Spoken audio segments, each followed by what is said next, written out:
শুভ সকাল দর্শক, দেশ বিদেশের যে যেখান থেকে দৈনিক পত্রিকার খবরাখবর নিয়ে এশিয়ান টেলিভিশনের নিয়মিত আয়োজন এশিয়ান সংবাদ বিশ্লেষণ দেখছেন। সকলকে স্বাগত জানাচ্ছি আমি কফসার আহমেদ। দর্শক, অনুষ্ঠানের মধ্য দিয়ে দেশের প্রধান প্রধান পত্রিকার শীর্ষ শিরোনামগুলো পড়ে থাকে এবং এগুলোর পর্যালোচনা করে থাকি। দেরি না করে চলে যাচ্ছি মূল আয়োজনে। আমার হাতে থাকা সবগুলো পত্রিকার শিরোনাম এক একে জানাবো আপনাদেরকে। শুরুতেই রয়েছে দেশ রূপান্তর। দেশ রূপান্তর যেটিকে সংবাদ শিরোনাম করেছে, আমরা দেখছি একটি ছবি দেখা যাচ্ছে যে আসলে কাগজপত্র সব কিছু ঠিক থাকলেও গতকাল হজরত শাহজালাল আন্তর্জাতিক বিমানবন্দরে মালয়েশিয়াগামী বিমানের টিকিটের অপেক্ষায় কয়েকশো শ্রমিক, কয়েকশো নয় দর্শক, কয়েক হাজার শ্রমিক, অর্থাৎ ৩১,০০০ শ্রমিক কিন্তু গতকাল বিমানবন্দরের এই যে ছুটোছুটি সেই কী করেছে আমরা দেখলাম যে আটকালো ৩২,০০০ কর্মীর যাত্রা নিঃস্ব হয়ে বিমানবন্দর থেকে বাড়ির পথে টাকা নিয়ে লাপাত্তা এজেন্সি ৪ গুণ দামেও মেলেনি টিকিট। মালয়েশিয়ার ৪৭ নিয়োগদাতার লাইসেন্স স্থগিত। কালকে আমরা দেখছিলাম যে সারা দেশেই এটি সবগুলো গণমাধ্যম সহ সামাজিক যোগাযোগ মাধ্যমে আলোচনা হয়েছে। এটি শুধু ৩১,০০০ মানুষ না, ৩১,০০০ পরিবার, ৩১,০০০ গ্রাম, সব জায়গায় কিন্তু এই যে হাহাকার, সেই হাহাকার কিন্তু শুরু হয়েছে। কারণ এক একটি পরিবারের সাথে এক একটি গ্রাম সম্পৃক্ত। আমরা দেখছি যে এক একটি ব্যক্তির সাথে এক একটি পরিবারের সম্পর্ক, একটি পরিবারের অনেকেরই গল্প প্রায় একই। আমরা দেখছি আজকে যেই গল্পটি এখানে দেওয়া আছে, এই গল্পের পাশাপাশি সবারই গল্প এক, যারা প্রবাসে পাড়ি জমান, এদের অনেকেই নিজের ভিটে মাটি বিক্রি করে সুদে টাকা ধার করে তারপরে কিন্তু এই যে বিদেশে যাওয়ার যে তাদের যাত্রা, তারা কিন্তু সেটি করেন। তাদের একটি স্বপ্ন থাকে, সেটি হচ্ছে বিদেশে গিয়ে টাকা আয় করে সেই টাকা পরিশোধ করবার জন্য।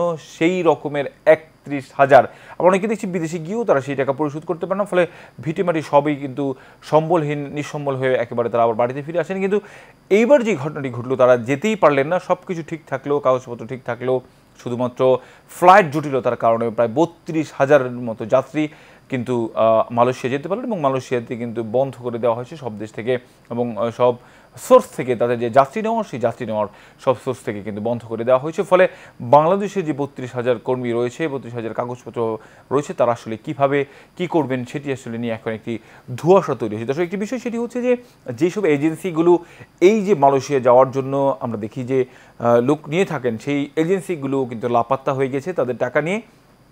আমরা দেখছিলাম যে যেই পরিমাণ টাকা নেওয়া হয় মালয়েশিয়াগামী যাত্রীদের থেকে, তার কিন্তু ৪ গুণ, যেই টাকা লাগে তার থেকে ৪ গুণ টাকা কিন্তু নেওয়া হয়। এটি নিয়েও আমরা গত কয়েকদিন ধরেই গণমাধ্যমে সংবাদ প্রকাশ হতে দেখেছিলাম এবং ৪ জন সংসদ সদস্যর নাম কিন্তু এই তালিকায়ও এসেছে, যারা এই যে মালয়েশিয়াগামী যে লোক রয়েছেন, এইগুলো থেকে কারসাজি করে যাদের কাছ থেকে মোটা অঙ্কের টাকা হাতিয়ে নিয়ে থাকেন, তাদের নিয়ে বিভিন্নভাবে দুদক থেকে চিঠি দেওয়া হয়েছে এবং একই সাথে এই যে মানুষের জীবন নিয়ে ছিনিমিনি খেলা, মানুষের সম্বল নিয়ে ছিনিমিনি খেলা, এই যে ৩২,০০০ মানুষের জীবন অনিশ্চয়তার মধ্যে ফেলে দেওয়া, তাদের আসলে কি হবে সেটি এখন আসলে ভাববার বিষয় হয়েছে। সবচেয়ে বড় বিষয়, তারা আসলে আইনের কোনো প্রক্রিয়া না গিয়ে তারা আসলে চান বিদেশে গিয়ে তাদের এই টাকাগুলো পরিশোধ করে তাদের একটি সুন্দর জীবনযাপন করবার লক্ষ্যে। আমরা দেখছিলাম তো মালয়েশিয়াতেও যারা আসেন এই মুহূর্তে, তাদেরও কিন্তু অবস্থা খুব বেশি যে ভালো তাও কিন্তু নয়।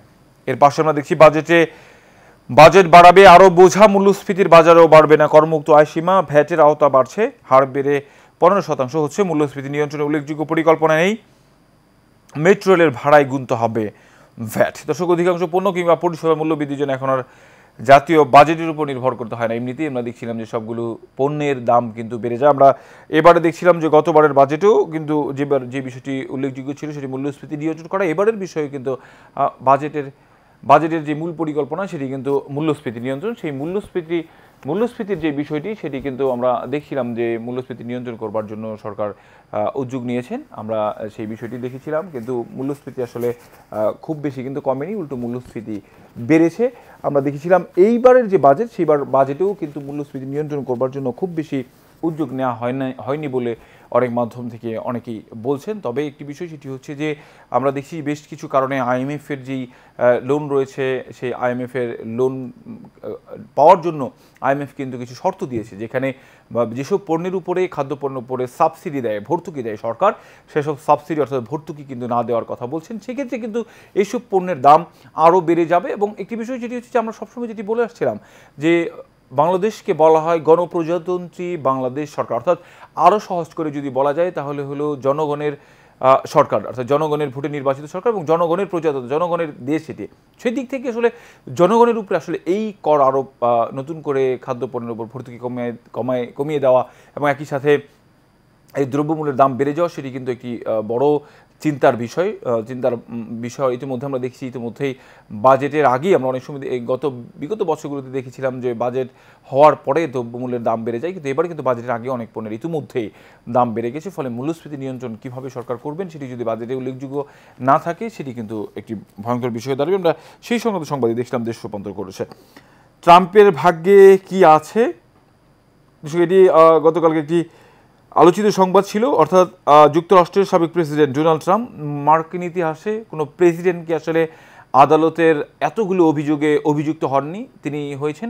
তবে একটি বিষয় সেটি হচ্ছে এখন পর্যন্ত বলা হচ্ছে যে মার্কিন এই প্রেসিডেন্ট নির্বাচনে, সামনে যেহেতু নির্বাচন রয়েছে, ফলে নির্বাচনের লড়তে কিন্তু তার কোনো আইনি বাধা নেই। তবে তিনি নির্বাচনে অংশগ্রহণ করতে পারবেন, নির্বাচনে প্রচারণা চালাতে পারবেন। কিন্তু ইতিমধ্যে এই যে অভিযুক্তের ঘটনা, তার বিরুদ্ধে যে মামলা হয়েছে 35টি মামলায় অভিযুক্ত হওয়ার ফলে কিন্তু তিনি ভোট থেকে অনেকটাই পিছিয়ে পড়তে পারেন।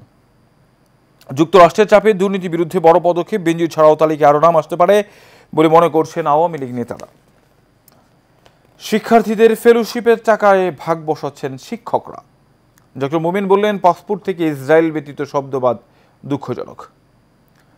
ফিক্সড ডিপোজিটের টাকা তুলে বেনজির সিঙ্গাপুরে, ধারণা করা হচ্ছে 15টি হিসাবে প্রায় 60 কোটি টাকা ছিল। দর্শক, আমরা দেখছিলাম যে গত কয়েকদিন ধরেই যেই বিষয়টি আলোচনায় ছিল সেটি হচ্ছে যে পুলিশের সাবেক প্রধান আইজিপি যিনি দায়িত্বে ছিলেন বেনজির, এবং প্রভাবশালী পুলিশের মধ্যে তিনি একজন অন্যতম প্রভাবশালী পুলিশ ছিলেন। তিনি র্যাবের মহাপরিচালক ছিলেন, তিনি ঢাকা মহানগর পুলিশের দায়িত্বে ছিলেন, এরপরে আইজিপি পদে দায়িত্বে ছিলেন। এরপর থেকে তার যেই আমরা দেখেছিলাম যে তার যে দুর্নীতির অভিযোগ, সেই দুর্নীতির অভিযোগ কিন্তু করে তাকে তার যেই সম্পত্তি রয়েছে সেই সম্পত্তি ক্রোক করার নির্দেশ দেওয়া হয়েছিল, এবং তার যেই অ্যাকাউন্টগুলো ছিল সেই অ্যাকাউন্টগুলো ফ্রিজ করবার কথা বলা হয়েছিল। কিন্তু আমরা দেখেছি যে 6 তারিখে তাকে এবং তার পরিবারের সদস্যকে 9 তারিখে দুদকে জিজ্ঞাসাবাদ করবার জন্য তাকে ডাকা হয়েছিল। কিন্তু 6 তারিখের আগেই, অর্থাৎ আজকে থেকে গতকালকে থেকেই কিন্তু তার কোনো হদিস পাওয়া যাচ্ছে না। অনেকেই অনেক রকম কথা বলছেন যে বেনজিরকে আসলে ঢাকায় আছেন কিনা, অনেকেই বলছেন সিঙ্গাপুরে চলে গেছেন, অনেকেই বলছেন দুবাই চলে গেছেন। তার বেশ কয়েকটি অ্যাকাউন্টে নামে বেনামে যে অ্যাকাউন্টগুলো রয়েছে সেখানে যে টাকাগুলো রয়েছে, এখানে বলা হচ্ছে যে 60 কোটি টাকা শুধুমাত্র লিকুইড মানি ক্যাশ ছিল। সেই 60 কোটি টাকাও কিন্তু আসলে সেই অ্যাকাউন্ট থেকে সরানো হয়েছে কিনা, এর আগেও আমরা বিভিন্ন গণমাধ্যমে দেখছিলাম যে তার অ্যাকাউন্ট থেকে টাকাগুলো সরানো হচ্ছে। এই যে পরিস্থিতি তৈরি হয়েছে আসলে সেই পরিস্থিতির মধ্যে অনেকে নানান ধরনের প্রশ্ন তুলছেন যে এত বড় অভিযোগ থাকা সত্ত্বেও কীভাবে দেশ ত্যাগ করলেন, সেটি নিয়েও এখন নানান ধরনের প্রশ্ন কিন্তু উঠছে। দর্শক, আনার হত্যায় 3 আসামি আবার 5 দিনের রিমান্ডে। এরপর রয়েছে বাংলাদেশ প্রতিদিনের সংবাদ শিরোনাম জানাচ্ছি আপনাদেরকে। বন্ধ মালয়েশিয়ার শ্রম বাজার, বাংলাদেশ সহ সোর্স কান্ট্রি 14 দেশের জন্য স্থগিত। শেষ মুহূর্তে বিমানবন্দরে হাজারো কর্মী, ফ্লাইট জটিলতায় যাওয়া হলো 31,000। দামামা বাড়ছে টি-20 বিশ্বকাপের। ওবায়দুল কাদের, বেনজিরের বিদেশ যাওয়ার বিষয়ে সরকার অবগত নয়। বেনজিরের খোঁজ পাচ্ছে না কেউ, পরিবার সহ দুবাই, সিঙ্গাপুর না ঢাকায়, কেউ বলতে পারছে না। ঝুঁকিপূর্ণ ভবনে দুদক প্রসিকিউশন, যে কোনো সময় ঘটতে পারে বড় দুর্ঘটনা। 3 আসামি রিমান্ডে, নেপালে যাবেন গোয়েন্দারা, আইনজীবী চান না শিলাস্তি, বের হলেন মুখ লুকিয়ে। আজিজ বেনজির ইস্যুতে মুখে কুলুপ আমলাদের, প্রকাশ্যে কথা বলছেন না কেউ, চলছে ফিসফাস। দোষী সাব্যস্ত ডোনাল্ড ট্রাম্প, সাজা ঘোষণা 11 জুলাই, কেউই আইনের ঊর্ধ্বে নয় বাইডেন। দুর্ভোগে পানিবন্দী মানুষ, সিলেটে বন্যা পরিস্থিতির কোথাও উন্নতি কোথাও অবনতি। সুরমা নদীর পানি ঢুকে প্লাবিত সুবাহানীঘাট এলাকা।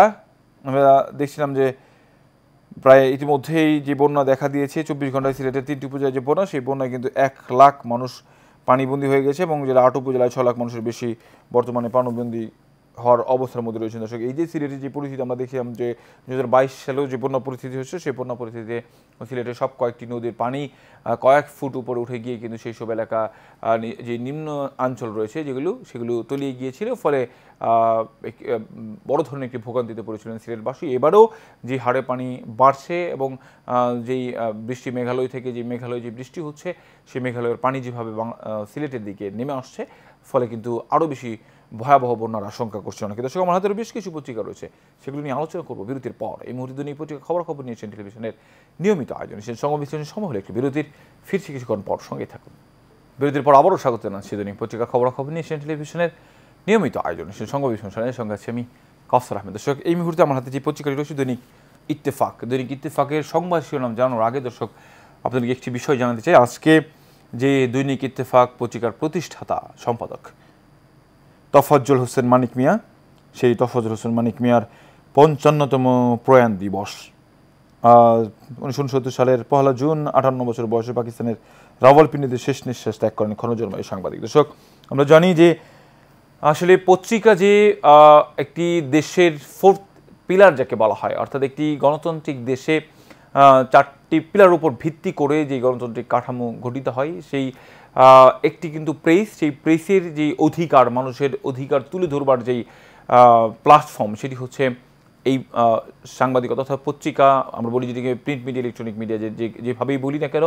যখন বাংলাদেশে টেলিভিশন ছিল না, তখন কিন্তু এই পত্রিকা বাংলাদেশের মানুষের অধিকার নিয়ে কথা বলেছেন। আমরা দেখেছি যে পাকিস্তান যখন বাংলাদেশের উপর শোষণ, নির্যাতন, নিপীড়ন চালিয়েছে, তখনও যিনি একমাত্র এই কলম দিয়ে পুরো বিশ্বের মানুষের কাছে, পুরো বাংলাদেশের মানুষের কাছে, সব দেশে বাংলাদেশের যে মানুষের অধিকারগুলো তুলে ধরেছিলেন এবং তাদের শোষণ নির্যাতনের সংবাদগুলো যিনি তুলে দিয়েছেন, তিনি তফাজ্জল হোসেন মানিক মিয়া। আজকে তার প্রয়াণ দিবস। আমরা খুব শ্রদ্ধা ভরে তার আজকে এই প্রয়াণ দিবসকে স্মরণ করি এবং তার এই পত্রিকা আসলে যুগ যুগ ধরে বেঁচে থাকুক, সেটি আমরা প্রত্যাশা করব। কারণ হচ্ছে যে এই পত্রিকার মাধ্যমে একটি সময় ছিল যখন এই পত্রিকা ছাড়া আসলে মানুষের কথা বলবার, মানুষের জনগণের অধিকার তুলে ধরবার একটাই মাধ্যম ছিল। তখন কিন্তু আমরা দেখেছিলাম যে তিনি কিন্তু এই কাজটি করে গিয়েছিলেন। ডোনাল্ড ট্রাম্প দোষী সাব্যস্ত, পর্ন তারকাকে ঘুষ দেওয়ার পর ব্যবসায়িক নথি জাল। এই প্রথম কোনো মার্কিন প্রেসিডেন্ট ফৌজদারি অভিযোগে দোষী হলেন। বিচার খুবই অন্যায্য হয়েছে ট্রাম্প, আইনের ঊর্ধ্বে কেউ নন বাইডেন। ১১ জুলাই সাজা ঘোষণা, ভাগ্যে যা ঘুরতে পারে। ঈদের আগেই বাড়ছে পেঁয়াজ রসুনের দাম, ডিমের দাম আরও বেড়েছে। দর্শক, আমরা দেখছি যে আসলে কুরবানির ঈদে যেসব মশলার চাহিদা থাকে সবচেয়ে বেশি, সেই সব মশলার কিন্তু এখন ব্যবসায়ীরা একটি অন্য পথে হাঁটে। আমরা দেখি যে আগে একটি সময় ছিল যে মৌসুম আসলে একটি সময় ছিল বাংলাদেশে উৎসব আসলে উৎসবের সময়গুলোতে দাম বাড়ানো হতো। এখন তারা কৌশলে সেই উৎসব আসার বেশ কয়েকদিন আগেই সেসব পণ্যের দাম বাড়িয়ে দেয়। ফলে উৎসবের মধ্যে যে একটি হিড়িক থাকে দাম বাড়ানোর, সেটি কিন্তু তারা এখন আর বাড়ায় না। তারা তাদের কাছে জানতে চাইলে যেটি বরাবর তারা যেটা বলে সেটি হলো যে দাম আগে থেকেই বৃদ্ধি ছিল নানান সব কারণে। দর্শক, বাংলাদেশের এই যে পরিস্থিতি, দাম বাড়ানোর যে প্রক্রিয়া, সেটি আসলে নিয়ন্ত্রণ কিন্তু কোনোভাবেই আসলে কেউই করতে পারছেন না। ভুক্ত অধিদপ্তরের ঝটিকা কিছু ভ্রাম্যমাণ অভিযান আমরা দেখি এবং একই সাথে সরকারেরও কিছু নির্দেশনা দেখি, কিন্তু আসলে সরকার এই নির্দেশনা কাউকে তোয়াক্কা করতে দেখি না। ভ্রাম্যমাণ আদালতের যে অভিযান থাকে সেটি সাময়িকভাবে দু একটি দোকান বা দু একটি জায়গায় জরিমানা করা হলেও এরপর আবার যা তা অবস্থায় করা হয়। বরঞ্চ আরও এই অভিযানের যে টাকা, অনেকেই বলে থাকেন যে অভিযানের সময় যে জরিমানা করা হয়, সেই জরিমানার টাকা অন্য যে কোনোভাবে চলে বলে কৌশলে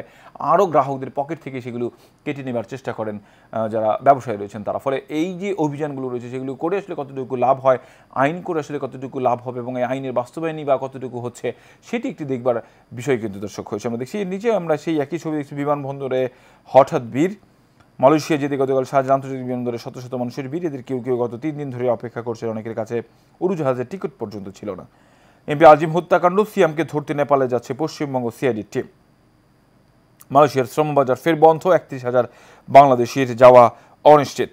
মার্কিন মূল্যকে ক্রিকেট যুদ্ধ শুরু কাল। গতকাল নাসাউ কাউন্টি আন্তর্জাতিক ক্রিকেট স্টেডিয়ামে টি-20 বিশ্বকাপ NBA এর শিরোপার সঙ্গে ফটো সেশন করেন টাইগার অধিনায়ক নাজমুল হোসেন শান্ত। দর্শক, আমরা দেখছিলাম যে মার্কিন মূল্যকে যেই ক্রিকেট বিশ্বকাপ অনুষ্ঠিত হবে সেখানে যে সফরকারী বাংলাদেশ কিন্তু যুক্তরাষ্ট্রের সাথে প্রস্তুতি ম্যাচ খেলেছে। সেই প্রস্তুতি ম্যাচে বাংলাদেশের যেই পারফরমেন্স ছিল সেটি একেবারেই কোনোভাবেই কাম্য নয় এবং এই যে টি-20 বিশ্বকাপের মহড়া শুরু আগেই যে তাদের যে অবস্থা, সেটি একেবারেই ক্রিকেটপ্রেমী মানুষের হৃদয় ভেঙে দিয়েছে। ফলে এখন তাদের যে ভুলগুলো ছিল, যেসব জায়গাতে তাদের কাজ করবার দরকার সেগুলো শুধরিয়ে এবং যে জায়গায় পরিবর্তন দরকার সেগুলো পরিবর্তন করে নিশ্চয়ই যে বিশ্বকাপ ম্যাচ রয়েছে বিশ্বকাপ ম্যাচগুলো তারা ভালো খেলবে, এমনটাই সবার প্রত্যাশা। দর্শক, হাতে রয়েছে যুগান্তরও সেই একই সংবাদ আমরা দেখছি। মালয়েশিয়ার প্রবেশের ডেডলাইন পার, গাফিলতির শিকার ৩১,০০০ কর্মী। ঢাকার ৭তলা বাড়ি ও দুবাইয়ের অ্যাপার্টমেন্ট বিক্রি, দেশে নেই বেনজির। সাতক্ষীরায় আরও কয়েকশো বিঘা মাছের ঘেরের সন্ধান। দুদকের অনুসন্ধান, অবৈধ সম্পত্তির অভিযোগে আইনি মোকাবেলার প্রস্তুতি। দুর্নীতির সহযোগী হিসেবে পরিচিত পুলিশ কর্মকর্তারাও এখন বেনজিরকে খারাপ আখ্যা দিচ্ছেন। ভয় দেখিয়ে কৃষকের জমি লিখে নেন বেনজির। এমপি আনোয়ার আলী জীবানার হত্যার মামলা আসামি শিমুল ভুঁইয়া তানভীর ও সিরাজকে সিএমএম কোর্টে হাজির করা হয়েছে। এরপর 2020 বিশ্বকাপের উৎসব, 3 ধাপের উপজেলা নির্বাচন, মন্ত্রী এমপিদের 18 স্বজনের পরাজয়, জয়ী হয়েছিল অন্তত 33 জন। স্বজনের ভরাডুবিতে ইমেজ ও জনপ্রিয়তা নিয়ে নানা আলোচনা। সিয়ামের খুঁজে নেপাল যাচ্ছে তদন্তকারীরা, আনারকে সঞ্জীবাই অভ্যর্থনার দায়িত্বে ছিলেন সেলেস্তি। 3 আসামি ফের 5 দিনের রিমান্ডে। আদালত ঠিক করবেন বেনজির কখন গ্রেফতার, ওবায়দুল কাদের।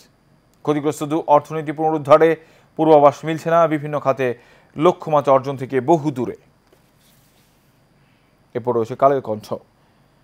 কালের কণ্ঠ সংবাদ শিরোনাম দেখছি আমরা। মালয়েশিয়া যাওয়ার জন্য উড়োজাহাজের টিকিট ছাড়াই হাজারো মানুষ গতকাল সকাল থেকে শাহজালাল আন্তর্জাতিক বিমানবন্দরে ভিড় করে।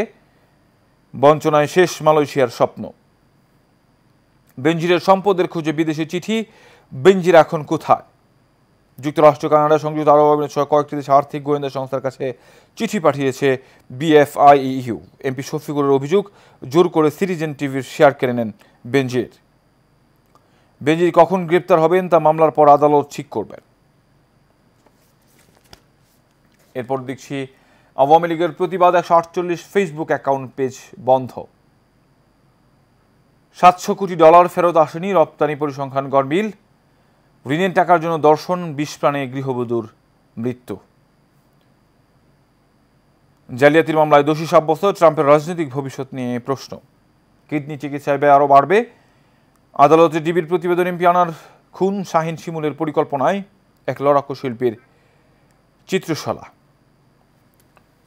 দর্শক, আমার হাতে আরও বেশ কিছু পত্রিকা ছিল, কিন্তু সময় সংক্ষিপ্ততার জন্য আমাদের এখানেই শেষ করতে হচ্ছে। তবে আজকে যে বিষয়গুলো উল্লেখযোগ্য ছিল সেটি হচ্ছে যে আমরা দেখছিলাম যে আলোচিত পুলিশ কর্মকর্তা, সাবেক পুলিশ কর্মকর্তা বেনজিরের যে দুর্নীতির সংবাদ, সেটি কিন্তু কয়েকদিন ধরেই সবগুলো গণমাধ্যমে ফলাও করে সংবাদ করা হচ্ছে।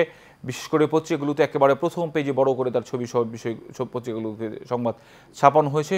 সবাই অপেক্ষায় ছিলেন 6 তারিখে দুদকের জিজ্ঞাসাবাদের, 9 তারিখে তার পরিবারের সহ সবাইকে জিজ্ঞাসাবাদ করবার জন্য।